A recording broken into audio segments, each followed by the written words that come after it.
नमस्कार, मैं रमणी सब देख रहे हैं 1824। देखिए, कल प्रधानमंत्री आते हैं और दरभंगा एम्स का उद्घाटन करते हैं। उसी दौरान बिहार का मुख्यमंत्री जो है प्रधानमंत्री के पैर छूते हैं। आज उसी संदर्भ में जदयू के विधायक ललित नारायण मंडल से बात करते हैं। सर, प्रधानमंत्री के पैर छूते हैं मुख्यमंत्री नीतीश कुमार, क्या कहते हैं इस विषय में? देखिए, इसको देखने के आइडिया में अंतर आता है। अगर प्रधानमंत्री को हम इज्जत देते हैं, प्रधानमंत्री के प्रति हमारी समर्पण की भावना रहती है, तो इसमें क्या बुरा है। नीतीश कुमार संस्कारी व्यक्ति हैं, इंजीनियर हैं और उनसे बड़े उम्र में बड़े हैं और पद में बड़े हैं प्रधानमंत्री माननीय नरेंद्र भाई मोदी जी।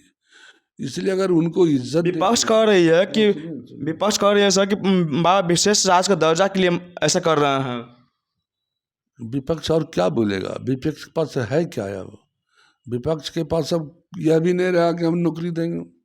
विपक्ष के पास कुछ बचा है अब? जो विपक्ष को कोई भविष्य उसको नहीं है उसके पास, इसलिए विपक्ष कुछ नहीं कर सकता है। आप क्या चाहते हैं कि हम लोग IAS अफसर से खैनी लटवावें? आप क्या चाहते हैं कि IAS अफसर की पत्नी का रेप करवावें? आप क्या चाहते हैं कि शिल्पा गौतम वाली घटना बिहार में फिर से हो? आप क्या चाहते हैं कि डॉक्टर का अपहरण हो और उसका फैसला अन्य मार्ग में हो? ऐसा संभव नहीं है। ये NDA का सरकार है, ये नीतीश कुमार का संस्कार है और संस्कारी व्यक्ति यहाँ पर सरकार चला रहे हैं और एक दूसरे को इज्जत। अगर विपक्ष ये भी कह रही है कि बिहार का मुख्यमंत्री है, उनका मानसिक स्थिति ठीक नहीं है। बाबा कभी RPC सिंह पैर छू लेते हैं, कभी पुलिस अधिकारी के पैर छू लेते हैं। देखिए, अगर नीतीश कुमार की मानसिक स्थिति ठीक नहीं है तो नीतीश कुमार को क्यों लाने के लिए हमेशा तत्पर रहते हैं, पलक पावरे बिछाए हुए रहते हैं। वो चाहते कब नीतीश कुमार हमारे साथ चला आवे और नीतीश कुमार को हम मुख्यमंत्री बना दें। आपने देखा बीच में वातावरण चला था कि आप चले आइए इंडिया गठबंधन में, आप चले आइए आपको प्रधानमंत्री बना देंगे। तो उस वक्त उनको नहीं सुझा था। उनको लगता है कि पहले मोदी जी के बारे में आए बाय बोलते थे, अब चुनाव बिहार का होना है तो बिहार का नेतृत्व कौन करेंगे? नीतीश कुमार। तो नीतीश कुमार का चरित्रहरण करेगा, उसका ये सिद्धांत है। वह किसी को इज्जत नहीं करता है। जिस पार्टी में बाप को इज्जत बेटा नहीं देता है, वह दूसरे नेता को क्या इज्जत देगा? नीतीश कुमार पढ़ा लिखा आदमी है, किसी को भी संस्कारित रूप से व्यवहार करते हैं, तो ये गलत क्या है? कल विधानसभा उपचुनाव होते हैं और चार सीट पर महागठबंधन के लोग कह रहे हैं कि हम जीत रहे हैं, क्या कहिएगा? वो दिवास स्वप्न देख रहे हैं, जिसको कहते हैं ना कि दिवास स्वप्न देखना। हम तो बेलागंज में थे, वो कहीं जीतने की स्थिति में नहीं है। जनता में उनके लिए बहुत आक्रोश है। दूसरे जगह की भी बात हम लोगों को पता चला है, वहाँ मित्र जो काम कर रहे थे हमारे NDA के, हम लोग चारों सीट जीतेंगे। चुनाव तो हो गया ना, अब बोलने से क्या होगा? 23 तारीख को सामने आएगा, आप दिखेगा नरेंद्र भाई मोदी जी और नीतीश कुमार का जयकारा लगेगा चारों सीट पर। प्रशांत किशोर भी दावा कर रहे हैं कि चारों सीट हम जीत रहे हैं। प्रशांत किशोर का थ्योरी फेल कर गया। उन्होंने हर सीट पर कोई नया बात नहीं किया है।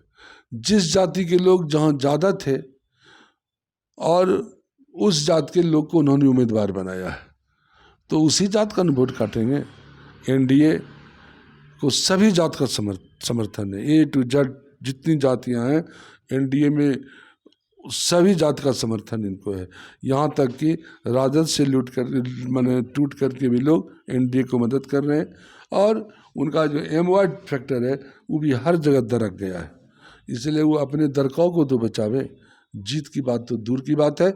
और प्रशांत किशोर, अच्छा, आप बोल रहे हैं कि MY फैक्टर, वो लोग बोल रहे हैं कि जात और धर्म की लड़ाई करवाते हैं, आप लोग के बारे में बोल रहे हैं। देखिए, आप नीतीश कुमार की बात करते हैं, नीतीश कुमार धर्म की राजनीति नहीं करते हैं।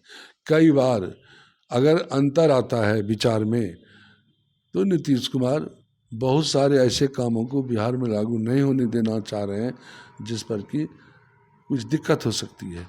और ये बात मुसलमान जानते हैं कि जब तक वहाँ नीतीश आपका घटक दल तो सर में भी है ना सर? घटक दल रहने से क्या होगा? फैसला तो बिहार में नीतीश कुमार करते हैं।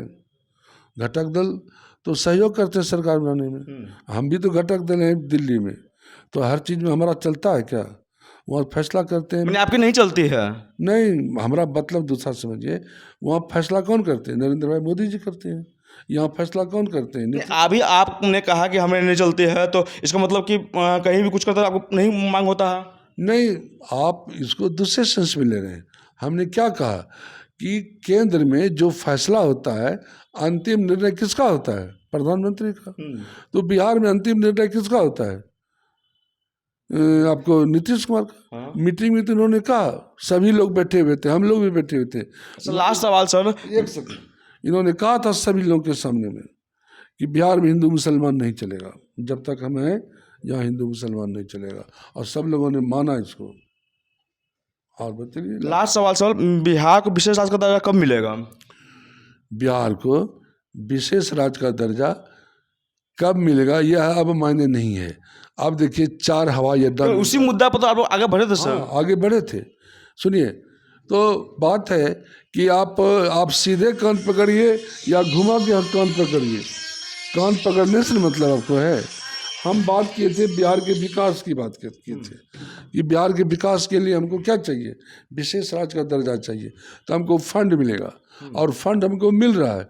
आप तो पत्रकार हैं, आप जानते हैं बिहार में 4 नया हवाई अड्डा खुल रहा है। हमारी विधानसभा सुल्तानगंज में भी हवाई अड्डा खुल रहा है, जो संभव नहीं था।